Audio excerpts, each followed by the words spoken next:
Joining us on the line right now is a wrestling legend. He is a former three-time ECW World Tag Team Champion. He is a former ECW World Television Champion. And, of course, he's a two-time former ECW World Heavyweight Champion.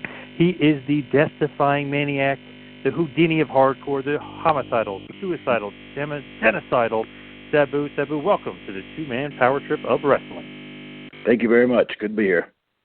Now, obviously, the first thing I got to ask you about is the book, and of course, it is called Sabu: Scars, Silence, and Superglue. It is your autobiography. I got to just first ask you, how did this book kind of come about? Because obviously, you're kind of a man of silence. You don't say too much things. So to have a book like this come out, it's pretty big. It's pretty important. It kind of came out of an accident. I was telling somebody a couple stories, and they said, "Well, you should, put them down." And I did, and then that kind of turned into a book. So were you hesitant at all? Because obviously, you have been in the wrestling business for a long time, since the mid-'80s. I mean, you debuted all the way back in about 85 or so. I mean, this is 30-plus years in the wrestling business. Were you hesitant to do the book?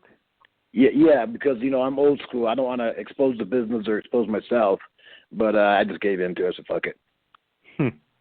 So what was the experience like with the book? Did you enjoy it? No, it was a pain in the ass. And I don't like to see what I'm saying to people as quotes, When I say them, when it looks like, a lot of my facts are wrong, but my memories are wrong too, So I was corrected on a few things, and most of it is pretty much accurate. Just that when I actually see the actual truth, I go, man, I don't want that said about me, or I don't want to say that. But then I did. I went ahead and did it anyways. So the actual process, of writing the book, you said kind of a pain in the ass, and it was kind of annoying to do it, but how long did it take you? Over a year. And as you're kind of, going through and going, is this like a process where you're talking to the author, Kenny Casanova? You're talking to him every day, or, how's that whole process going? It wasn't every day. It was every couple of weeks, and he's very good at what he does. He made a lot of my stuff. I mean, like the way I told the story, it didn't make sense sometimes, but he made it make sense. So when this book, comes out, and obviously, it's available, WOHW.com, which is WOHW Publishing. It's available. I know you have it available on your site as well. When people kind of or wanting this book, and they're coming after this book, and they're saying, "Oh, I got to hear what Sabu has to say," are you surprised at all by the reaction that it's been getting? Yeah, a lot of people don't think I can read anyways, but I really can't. I only read what I want to read. But a lot of people think I can't read, so they go like, "Well, who wrote it for you? Is it a coloring book?" And I got a coloring book coming out. Oh yeah, what's that about? If there's a coloring book, because everybody thinks I'm a retard, so I act like a retard, right? Make a coloring book. Might as well make money off of it, yeah. Right. Are you kind of surprised at all that so many people, because I've seen a lot of people and a lot of interest, are you surprised that so many people are interested in the book and are interested in what you have to say and what you wrote? Yeah, I'm very surprised by that. I really didn't think anybody cared what I said anyway. I don't think they do. They're just because I haven't said much in the public. They just want to listen to what I got to say, and then when they find out that I ain't shit, then it ain't shit. And you're like we've talked about, like I know in private a few times. You're not a lot of You're not the kind of guy that likes to talk a lot. You're not the kind of guy that likes to spill the beans or whatever. So doing this book, it kind of goes against a little bit of yourself. Was that okay with you? Or is it still kind of you're fighting with that a little bit? I'm still fighting with it. When the checks come in a little bit bigger, then I won't regret it as much. Now, obviously, like I said, it's just strange for me to see what I say come out in print. Because sometimes, I got a dirty mouth or bad vocabulary, and it's funny for the moment, but when you see it in print, it's not that funny to me. Right. There's obviously so many fans out there that are interested in Sabu, and like you said, you're kind of fighting the thing where it's almost like your gimmick was that you were silent for a while and you didn't really like to talk or cut promos.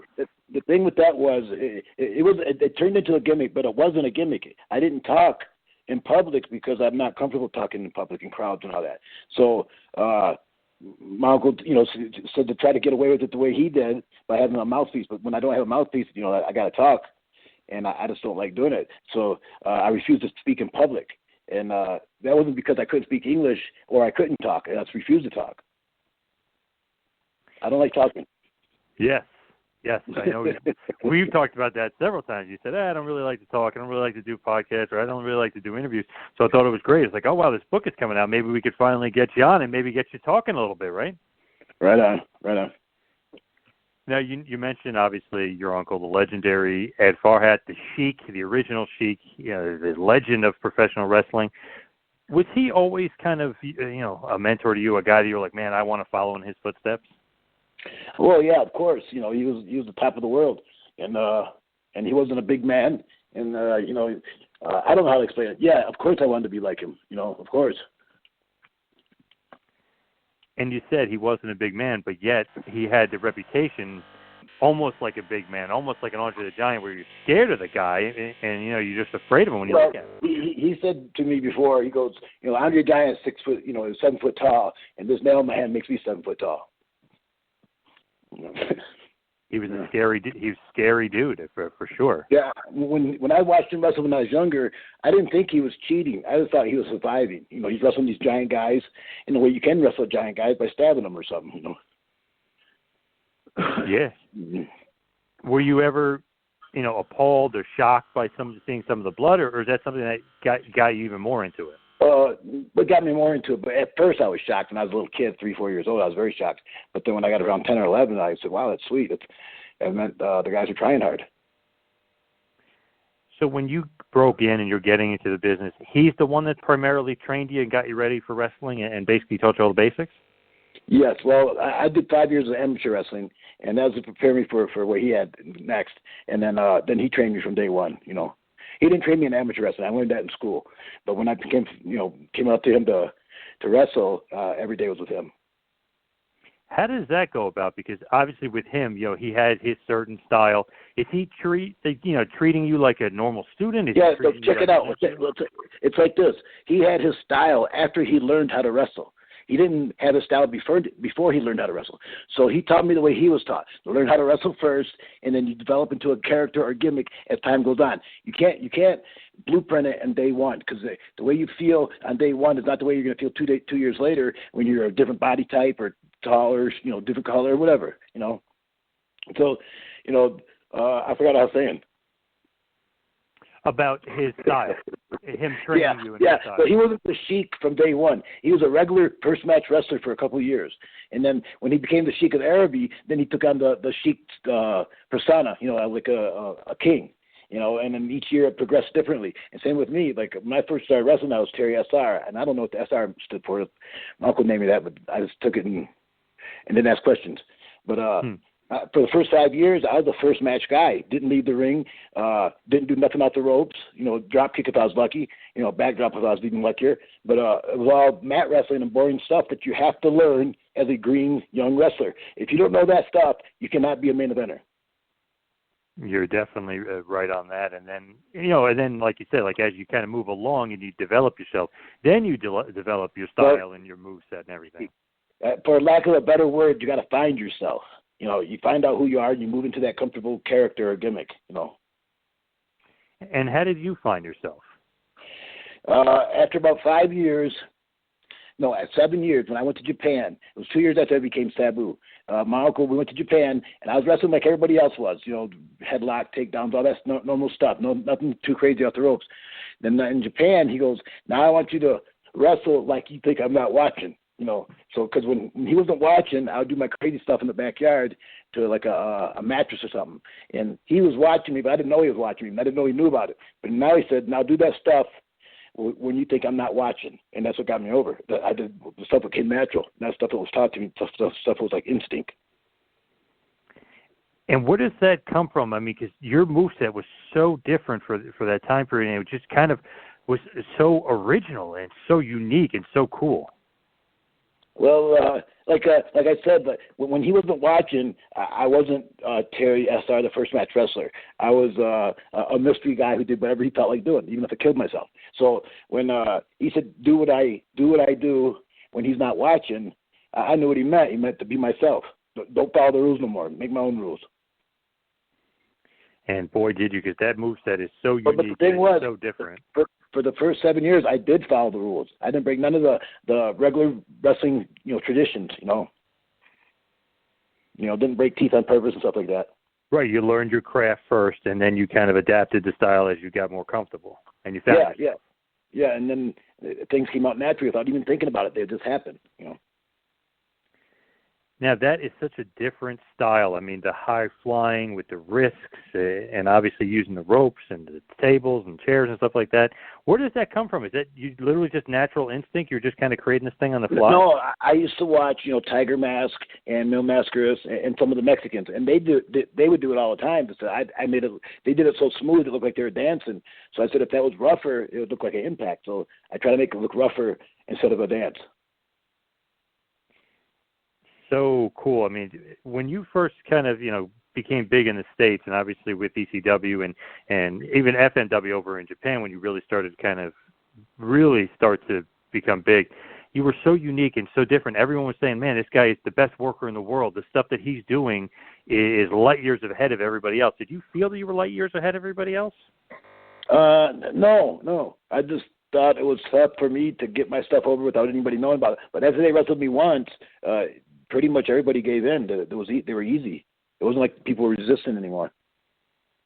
Once I worked with somebody once, they became very comfortable because I'm not to brag about myself, but I'm easy to work with. I try to make it look like I'm not easy to work with, but I am. Yeah, you would think with that style, everyone would kind of be thrown off by it a little bit, or maybe not like that kind of style. They were, but most of the things in the beginning was catch me or move or stay. They didn't have to do anything. It wasn't like dance with me. I had to say, stay here, and then boom, I hit him with something, or catch me, boom, or move. Those are things I could call in the ring without having a plan. Now, with your stuff, obviously it's so innovative and it's so, kind of out there for that time period if people didn't see it.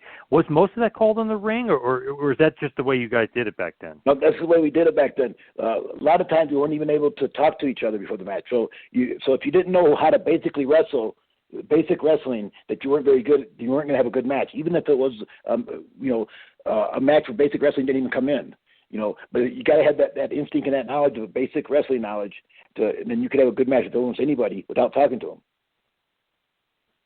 I just remember when you first came out, even when you did that whole Hannibal Lecter thing, the not speaking at all, getting into ECW, being tied up, and just thinking like, man, who is this guy? Who kind of came up with all that kind of stuff? Is that you, or was that Paul Heyman coming up with that extra stuff?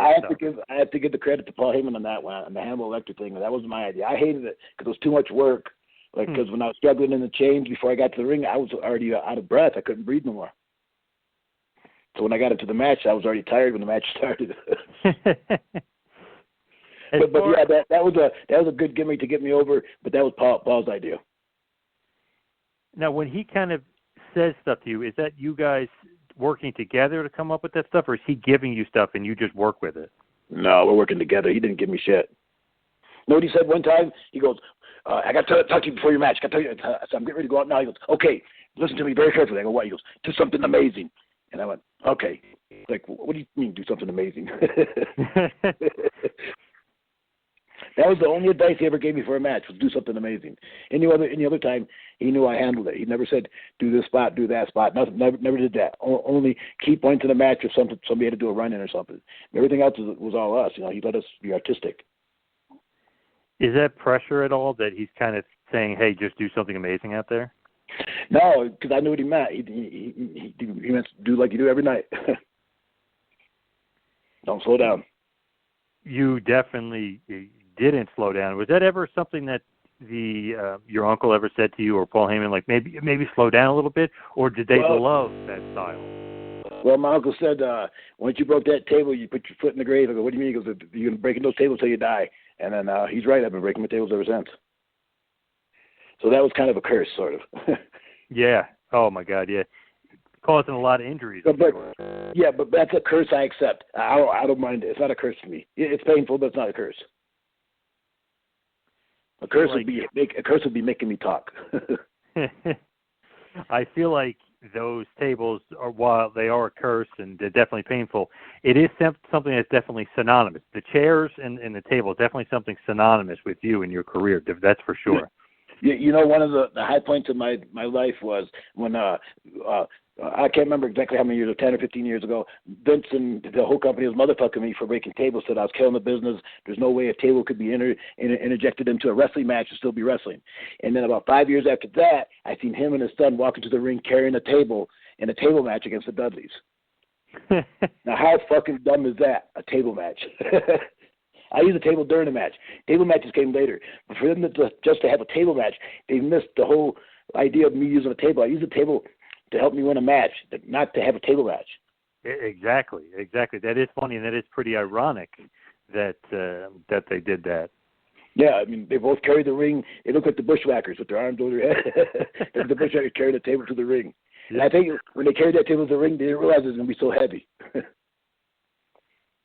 It is pretty ironic as far as that. And I just remember at one point in the mid-'90s era, Bret Hart ended up going through the table, and everyone was saying, like, oh, he took that spot from Sabu. Did you ever kind of think, like, you not that you innovated necessarily the table spot, because it was before you, but you kind of popularized the table spot? Yeah, I made cheating legal. I made using a chair legal. I made breaking a table or furniture outside the ring legal, breaking furniture in the ring legal. I changed the rules, not on purpose, and I'm not that proud of it, but yeah, I made cheating legal. And I made also cheating a match by having a match with no rules. Now cheating is not illegal. Because everybody knows it's pro wrestling, and the more you can give them out of pro wrestling, the more they want, Yep. They know it's cheating, but they know it's cheating, but they also know it's not real. Do you think at ECW that you just fit that style like a glove, or do you think that they almost kind of adapted that style to you? Because it seemed like once you got there, they really ramped up, quote unquote, the extreme, but they really ramped it up. Yeah, there wasn't extreme when I first got there. It was just hardcore. Hardcore as in bad lighting, shitty arena, and they do gimmick matches. But when I came in, I added, acrobats to that hardcore and made it extreme. There wasn't a word extreme until I came into it. Not that I like the word extreme. I like hardcore better because extreme, I just don't like it. Too ordinary. Oh, okay. I could see that. Definitely too ordinary for somebody like you, for sure. Hardcore means you get down to the basics and fight each other. Extreme means you use out of the ordinary weapons or something extremely different. But hardcore just means you get down bare knuckles fighting hard. Now, as far as Paul Heyman and everyone's saying, he's a genius and this and that, do you think he's as much a genius as it's made out to be? No, because nobody would let him run away with their company the way Todd Gordon let him run away with their company. He got to do anything. First, when he came into the company, he kind of had to follow Todd Gordon's rules as in wrestling. But then when I came into it, we didn't follow anybody's rules, and then so he let Paul do what he wanted to do because he thought Paul was a genius for bringing him in.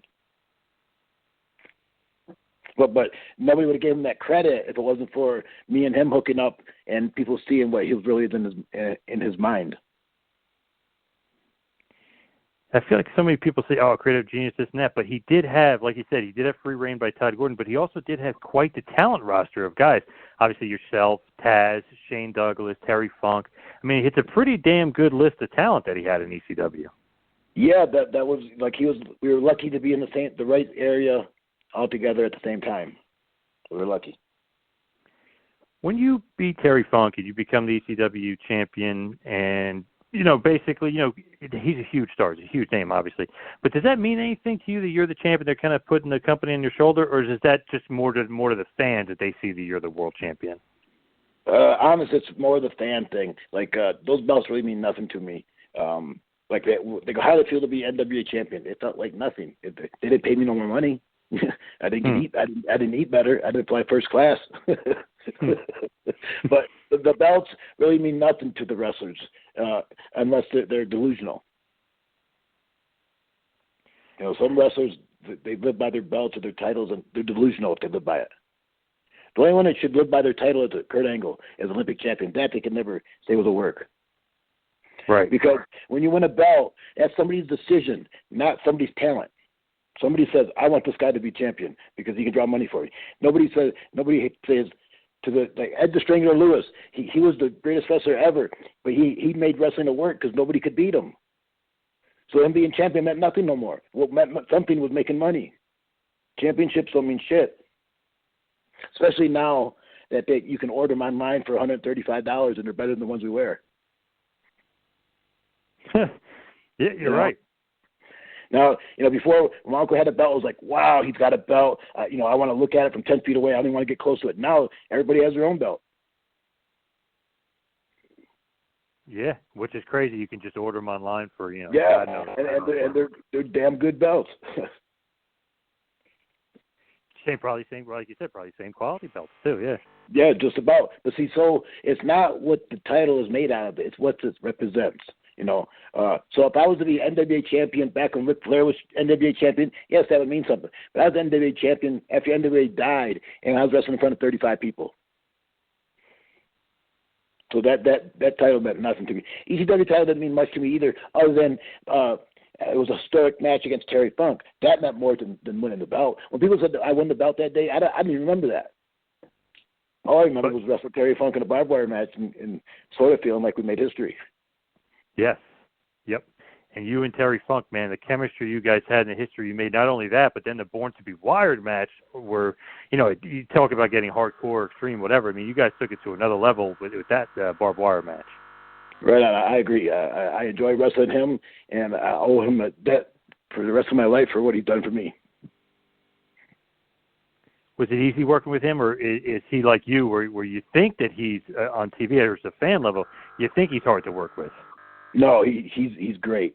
He was the first one from that era of wrestling that let me do my shit against him. Anybody else said, "Kid, you ain't doing that to me," and Terry said, "Let me have it." I said, "Okay, stay here, or catch me, or move."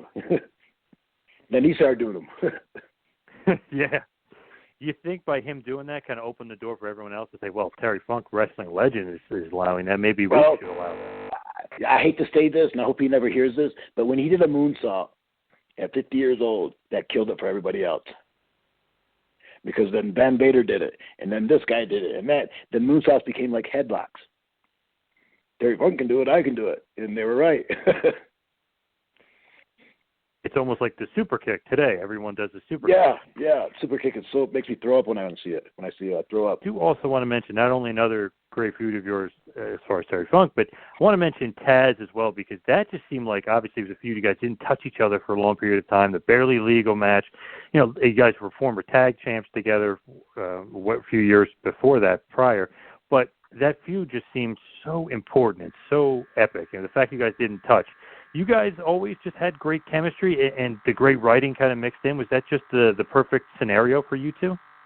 Yes, because the chemistry we had in the ring was good. The chemistry we had out of the ring was terrible. We didn't like each other out of the ring, couldn't stand each other. So when he was calling me out every night, he meant it. He just knew I wasn't coming to the ring. That's the only reason he was so bold, because he knew I wasn't coming. That's the only reason he talks that shit about me, because I let him.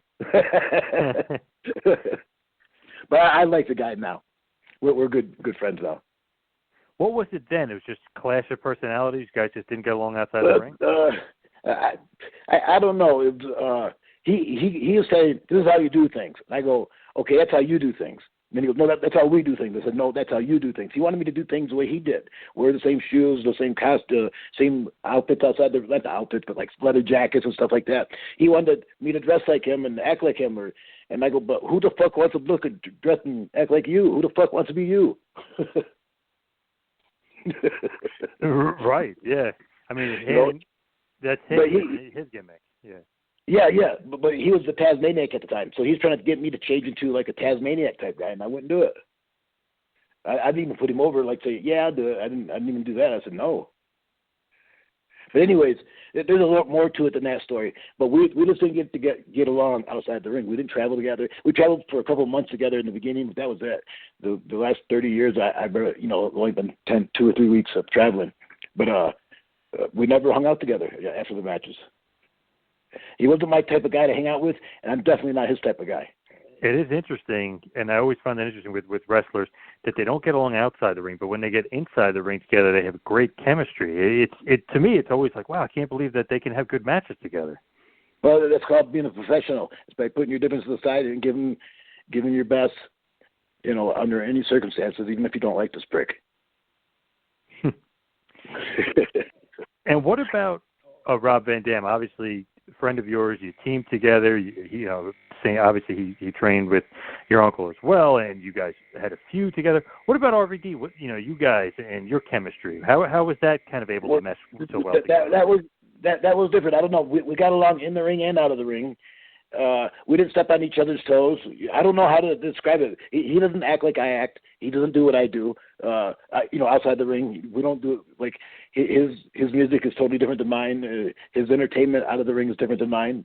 The only thing we have in common outside the ring is we smoke pot. And we both agree on the same type of wrestling, whether it's good or not. Very similar styles as well, for sure. Sort of, yeah. We definitely influence each other. But if you really picked apart our matches, you say he does this left, Sabu does that right. He does this left, he does that right. You'll see that both. It looks the same, but it's not. It looks similar, but it's not. Very, very. To the fan, it seems similar, but it's not. He's kind of, I would say, maybe not as stiff or snug or whatever you want to say. As you seem a little bit more hard hitting, and obviously he's got a little bit more the karate game involved in his offense. Right. Yeah, I never incorporated kicks into my game, and he never incorporated chairs into his. Yep. We pretty much stayed out of each other's backyard. As we're still good friends now. Actually, he's my neighbor now. We both live in Las Vegas. Oh wow, awesome. Yeah, he's my neighbor. You guys reminisce about the old days of ECW.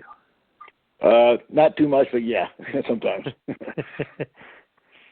I just wanted to mention this quickly because obviously, you mentioned Vince McMahon, WWE before. Was that something that you liked your time in WWE? You hated the time in WWE because it was so weird that they kind of brought you guys in. They seemed like they were going to do stuff with you, and then they didn't kind of give you guys enough of a platform and kind of do enough with ECW. Well, they lied to me. They said they were going to keep Sabu the way he was and push it the way ECW was and the small venues and all that stuff, which I agreed with. I don't want to do the big venues. I really had the more intimate stuff where the people think they're special instead of just part of an assembly line. But anyways, no, I wasn't happy there. First couple of months was okay. Then they slowly wanted to completely change what they said and went from liking Sabu to not liking Sabu. So it was, and I could feel it. And not feel it, I could see it, shit. And then they wanted me to pass the torch. I didn't mind passing the torch, but they ripped it out of my hand before I was ready to pass it, Who do they want you to pass it to? They didn't quite say exactly. That one cocksucker, the Pope, that black prick. Mm-hmm. Yep. You could take that out. But anyways, they wanted me to pass it to him, and I didn't have a problem with it until I wrestled him and found out he was the shit. Yeah, they try to do that whole new ECW, the new breed versus the ECW original as part of WrestleMania 23, and obviously the TV show as well on Sci-Fi. Yeah, and it just looked like WWE with different lettering. They used the ECW lettering. It was the same show. It was no different. There was no extreme to it. There was no hardcore to it. We didn't even have a extreme ECW Extreme Rules match every night. We had them every other night. Some nights we'd go to house shows and not one extreme match, no chair shot, no table, no nothing. And so I was afraid people were thinking that we were being lazy or something, but we were told we could not break a table tonight, could not do this, could not do that. Before I could say, could I do it? Before I would just do it, and they go, well, you can't do that again tomorrow. I said, okay. So instead of me doing stuff and them telling me I couldn't do it no more, they stopped me before I even could do it. Why is that? Like, did they want to try to kind of almost like kill ECW in a strange way? No, why would they kind of nip you guys? I don't think they're trying to kill they weren't trying to kill ECW. They're just trying to show that WWE style is, I guess, stronger. I guess I don't know. Really. I don't know. I don't think they were trying to kill it. I mean, why would Vince spend money on it to try to kill something? Right. Yeah, he could have killed it by not using it again. Right, very true. It just seemed weird that it almost like was like kind of trying to pump up this ECW, but then they kind of turned it into WWE Light. It was strange. Right. Yeah, I didn't quite get why he did it, why they brought us in. because after a couple months, like they completely changed. They said that it's another line what we said before. Like it's the business. It's not the business, it's their business. It's not my business. Were you surprised at all when ECW went out of business and then, a little bit later WWE ended up buying ECW? Did any of that surprise you at all? The buying part, yes, because Paul was having everybody motherfucker Vince for 2 years, and then he turns out he was working with them and getting fat on it, and we weren't getting fat. Everybody lost weight. Yeah, big time. My God, yeah. Were you guys pissed when you found that out? Yeah, because he was getting fat, and we were feeling sorry for him because he said he was getting skinny. I should have known when he was getting fat, he was getting fat. Because he goes, everybody's bitching about their checks. I can't even buy a pair of socks. So we go, oh, poor Paul. And then we find out he was getting, whatever he was getting from Vince for years. I remember when I first heard that, I was shocked. He was paid for a while just to watch their show and give an opinion. Vince paid him just for that. Yeah, he was a consultant. While he's working with us. While he's working for us. So crazy. Yeah, it's a cocksucker. Anyways, I have to hit the road here because I got an airplane I got to catch on my way to New Jersey. But it's been great talking to you, and I'm sorry it took so long. And if you could take out my swearing and my bad stuff I said, it should be good. Yeah, no problem. Just one more thing. Just want to get your plugs out there. Obviously, the book is Sabu, Scars, Silence, and Superglues, an autobiography, which is awesome. You can get it on WOHW.com, WOH Publishing, and obviously you can get it through Sabu. But can you please to give us your plugs, your social media, and where they can get the book?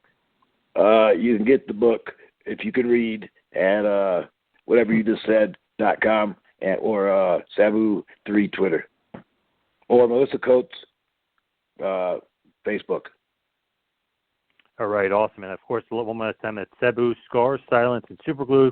It is an awesome book, and it's going to be a journey into the homicidal, suicidal, genocidal career of Sabu. And Sabu finally got you on. Thank you so much, and I really appreciate it. It's awesome. Thank you. Thank you, and please forgive me for not being much of a salesman. But thank you very much.